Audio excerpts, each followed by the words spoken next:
BNP নেতা ইশরাক হোসেন এবার ঢাকা দক্ষিণ সিটি কর্পোরেশনের প্রায় ৭০ জন ওয়ার্ড সচিবের সঙ্গে নিয়ে নগর ভবনে বৈঠক করেছেন।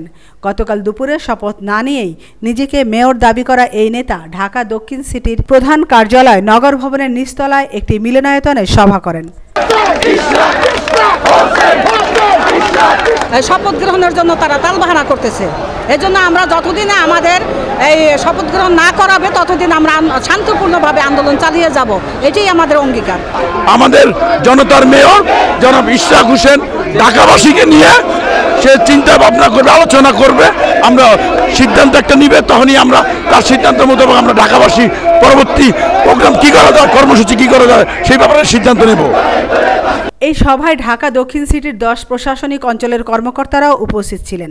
ইশরাককে মেয়রের দায়িত্ব বুঝিয়ে দেওয়ার দাবিতে শুরু হওয়া আন্দোলনের কারণে 1 মাসের বেশি সময় ধরে নগর ভবনে অচল অবস্থা চলছে। এরই মধ্যে গত সোমবার থেকে তিনি মেয়রের দায়িত্ব পালন শুরু করেছেন।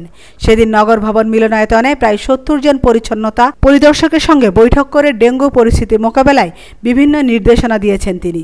এ নিয়ে নানা মহলে তীব্র সমালোচনা হলেও ওয়ার্ড সচিব ও প্রশাসনিক কর্মকর্তাদের সঙ্গে বৈঠক করলেন তিনি। ইঞ্জিনিয়ার ইশরাক হোসেন জনতার মেয়র, মাননীয় মেয়রের কেন শপথ করানো হলো না, আমরা তার জন্য আমরা ঢাকাবাসী আন্দোলন চালিয়ে যাচ্ছি এবং আন্দোলন আমরা আরও তীব্রতর করব। আমরা সরকারের উচ্চ মহলে দাবি করব, অতি সত্বর আমাদের ন্যায্য দাবি ইঞ্জিনিয়ার ইশরাক হোসেনকে শপথ করানো হোক, তাকে মেয়রের দায়িত্বে বসানো হোক। আদালত অবমাননার মামলাটি আমরা এখনো দায়ের করিনি, তবে এটা আমাদের বিবেচনায় আছে। আমরা আইনজীবীদের সাথে কথা বলে আমরা এ ব্যাপারে পরবর্তী পদক্ষেপ নিব।